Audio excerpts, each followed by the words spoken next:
The laughter sliced through the hum of the crowded cafe, like a knife through silk. I froze, my coffee cup halfway to my lips as her voice bright and sharp as a bell, cut above the rest. "Oh, him? Just an office clerk. Nothing special." The words landed like a punch, and the cackling that followed from her friends twisted the blade. I sat 2 tables away, hidden behind a newspaper I'd stopped reading, my heart hammering so loud I thought it might betray me. My wife Elise hadn't seen me. She didn't know I was here. We'd been married 3 years, together for 7. I'd always thought her laughter was my home. Warm, safe mine. Now it mocked me, each peal stripping away the man I thought I was to her. An office clerk. Nothing special.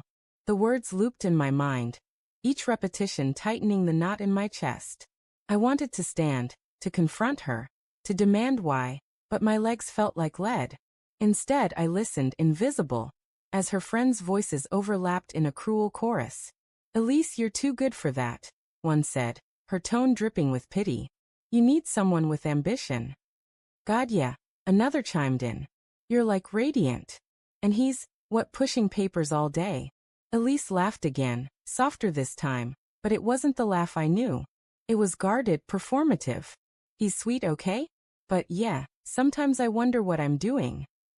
My fingers tightened around the cup, the heat scalding my palm. Sweet.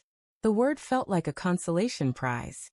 I stared at the newspaper, the print blurring as my mind raced.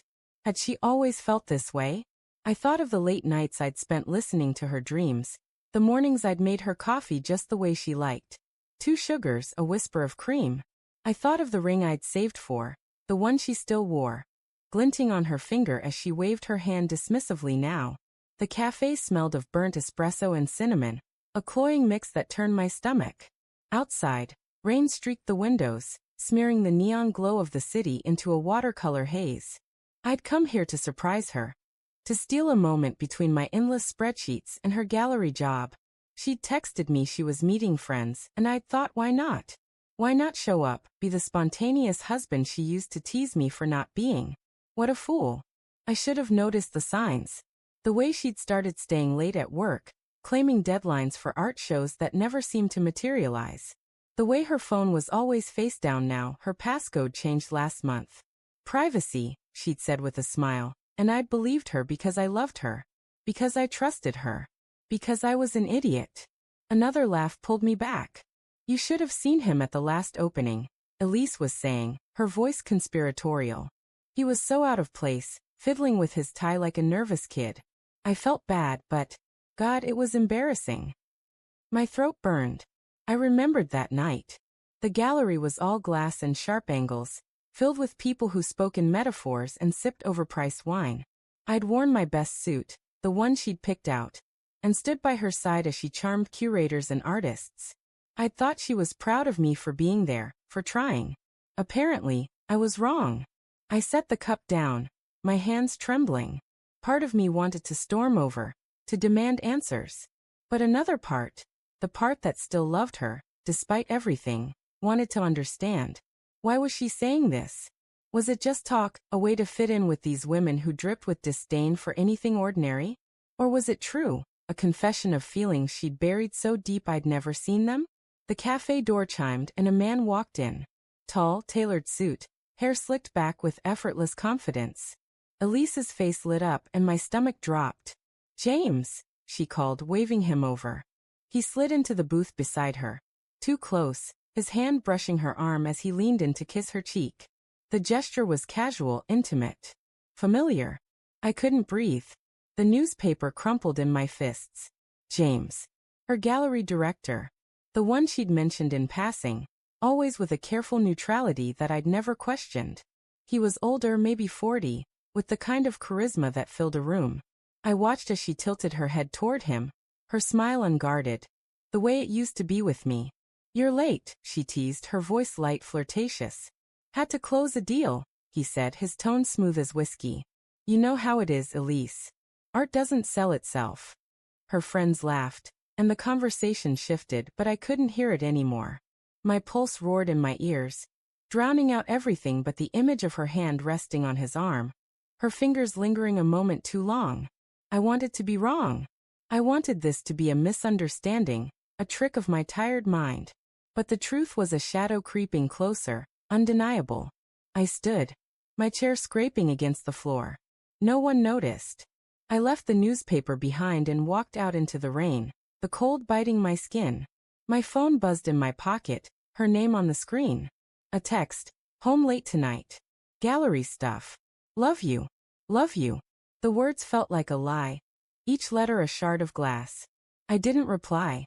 I walked, the city blurring around me, until I reached our apartment.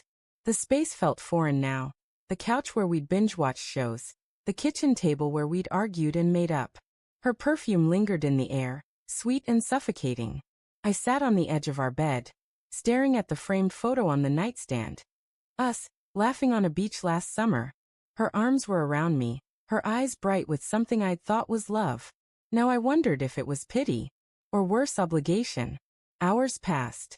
The key turned in the lock, and Elise stepped inside, her heels clicking on the hardwood. "Hey," she called, her voice cheerful. "You're up late." I didn't move.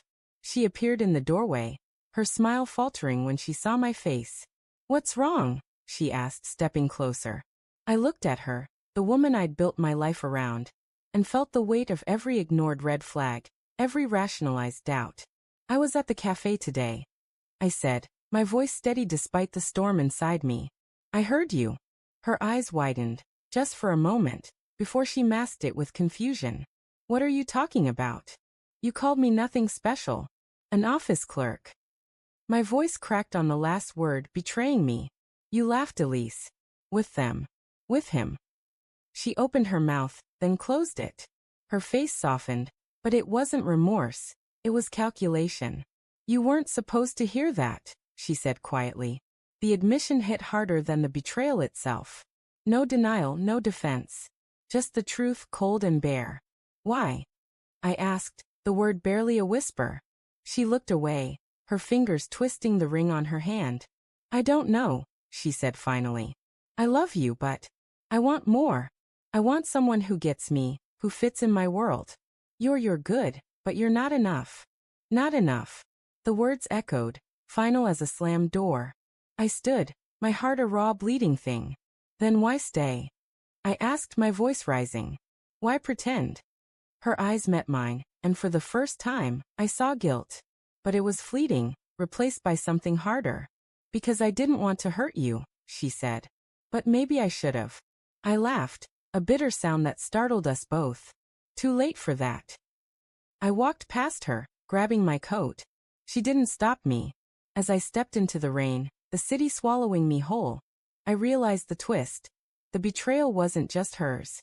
It was mine too, for loving someone who'd stopped loving me, for building a life on a lie I'd chosen to believe.